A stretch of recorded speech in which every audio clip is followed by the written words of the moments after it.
This is the story of a heinous incident that rocked the neighborhood and garnered national attention. This case also serves as a terrifying reminder of the darkness that might reside inside some people. The sudden disappearance of Jaren Lockhart generated severe concerns for her lover and family. Additionally, a video recording of her leaving with a couple piques interest in what actually happened to cause her abrupt departure. Who were these individuals? What was her relationship with them? This is the story of Jaren Lockhart. A warm welcome to YARO Crime. Today, we'll examine the tragic and devastating death of Jaren Lockhart. Before we continue, please like the video and subscribe to the channel if you love our work or are interested in learning more about real-life crime situations. Thank you. Jaren Lockhart was born on January 28, 1987, in Little Rock, Arkansas. She experienced hardships and a challenging upbringing from a young age. Despite the hardships she faced, Jaren had a resilient spirit and an unyielding commitment to improving her situation. Jaren came from a huge family. She had 3 sisters, Nikki, Andrea, and Alyssa, as well as 2 brothers, Lance and Nick.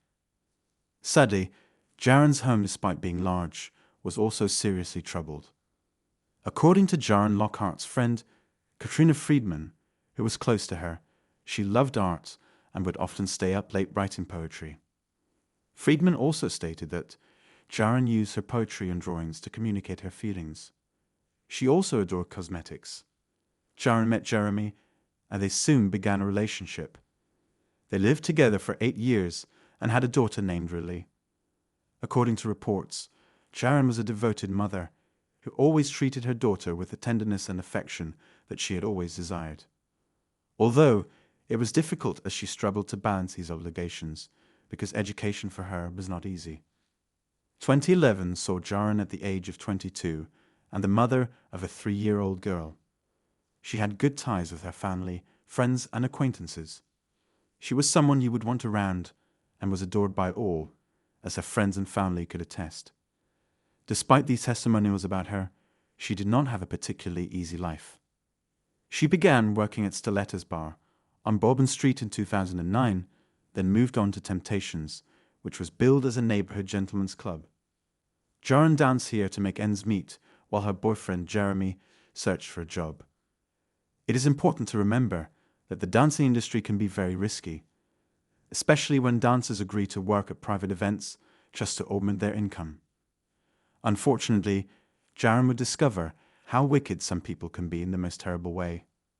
Jaren met Margaret Sanchez and Terry Speaks in June 2012. Terry, 41, and Margaret, 30, presented themselves as an apparently typical married couple residing in the New Orleans region. They did, however, have evil intentions hidden under their usual appearance. Reports claim that Jaren never agreed to accept any of the risks associated with being a dancer. She never accepted invitations to private events, never went out with total strangers, and never once traded sex for money. As humans, we are raised differently, and the standards we set for ourselves in life matters no matter the situation we find ourselves.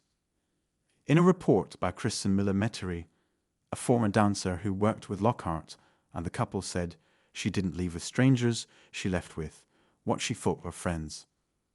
On that awful day in New Orleans, following a somewhat lackluster day, Jaren was unhappy with her earnings and with scarcely any tips coming in that evening. She hadn't made a lot of extra money. That's when these 2 well-known faces entered. Jaren Lockhart wasn't taking any unnecessary risks when she left her job as a dancer early one morning and walked out onto the 300 block of Bourbon Street in an effort to make some extra money after a night of meager tips. She departed with individuals she had known for a long time and undoubtedly trusted. Jeremy had his suspicions that all was not fine, because it wasn't in Karen's nature to miss the time she returned home from her shift. Noting her absence for hours, Jeremy and his father had to call her a total of 15 times, but her line was not reachable.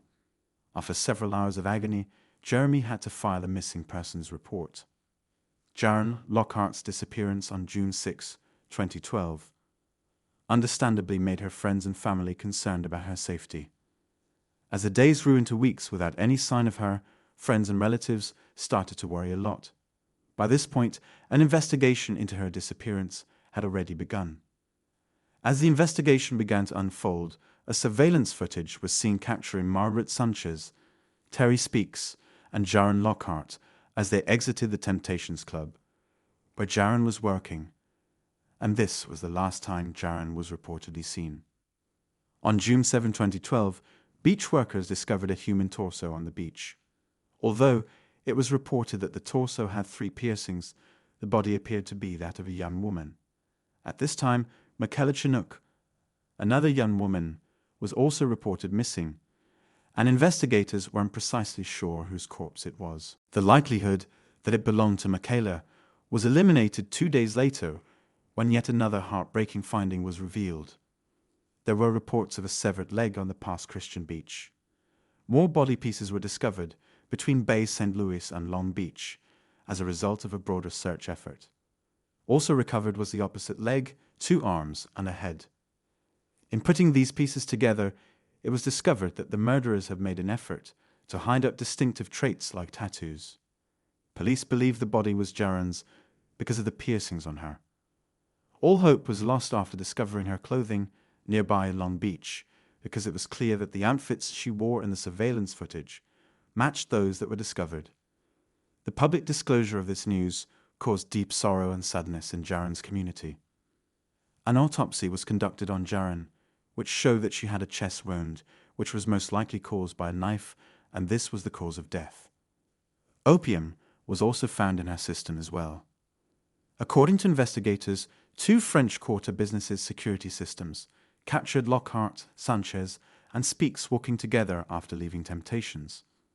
A license plate recognition system camera in Kenner spotted Sanchez's vehicle around 23 minutes later. When the authorities discovered who Jaren's acquaintances were, they acquired a search warrant for their home, and after entering, all the evidence began to come together. On February 6, 2012, at around 9:30 p.m., around 22 hours after Lockhart, Speaks, and Sanchez left Temptations, a license plate camera on Interstate 10 captured Sanchez's automobile as it crossed into Mississippi.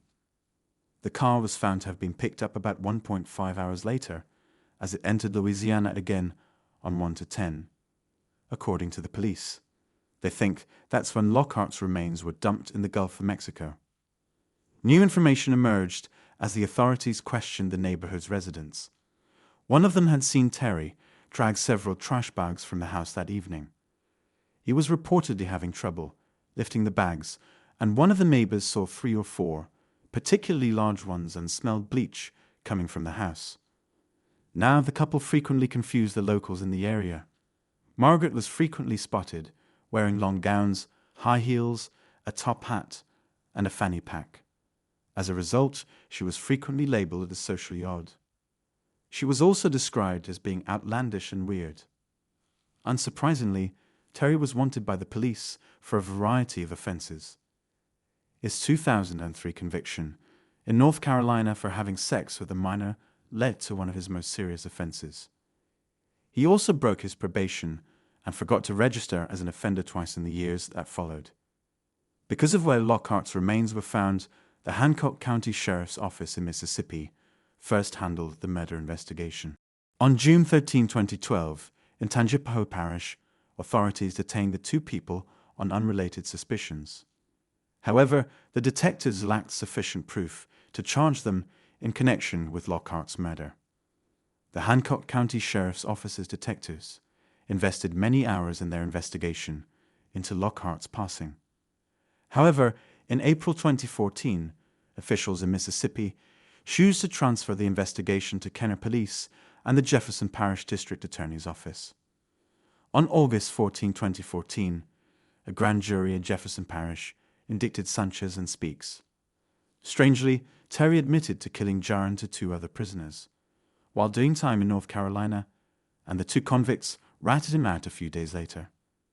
However, this prisoner's evidence seemed absurd, because it seems incomprehensible that Terry would confide in another prisoner. If he can't trust his family and friends, but has to trust a criminal, Why would he trust them with a secret? It would turn out that their own emails sealed their fate, and months after Margaret was released, she was detained again. Defendant Margaret Sanchez, 32, of Metairie, entered a guilty plea to manslaughter, obstructing justice, and conspiracy to obstruct justice in connection with the 2012 slaying on Monday, June 20. She was given a cumulative prison term of 40 years by Judge Stephen Greffer of the 24th Judicial District Court. Terry Speaks, a co-defendant, was found guilty of second-degree murder in the case on June 19, 2015, and a jury found him guilty. Terry Speaks, 43, was sentenced to life in prison last year. This Facebook post that Lockhart wrote just before she passed shows the promise of a life cut short by brutal murderers. This was her response when asked how she would be remembered by those who had the privilege of knowing her. I am working every day toward my legacy. It has its errors, but each mistake has been priceless to the journey. I wouldn't exchange my past experiences for the world. They are what have shaped me into me. Every trial, every struggle, every heartbreak, every broken dream, every crushed hope, every loss has helped me grow mentally and spiritually. Were it not for my crazy, messed up life, I would not have all the life experience that I have and would be naive, unprepared to face the world. But I have become strong, independent, and more determined than I ever would have been with a perfect life. It is the hardship I have faced and the pain I have been subjected to over the years that makes me strive harder to beat the odds and break free from the chains society says I'm bound by. I will never fall into those same footsteps. I am my own person. I am not the product of anyone else's doing. If you think you can judge me, think again, because I am nothing you have ever seen before. I am me. The terrible tale of Jaren Lockhart serves as a reminder of the evil that can lie inside us. Her memory endures not only as a victim, but also as a testament to tenacity and the struggle against the evil that resides among us. May she rest in peace, and may her narrative serve to illuminate the value of justice and the need to safeguard society's most vulnerable members. What do you think about this case? Let us know in the comments. And please do not forget to like the video and subscribe to YARO Crime. Thank you, and we'll see you in the next video.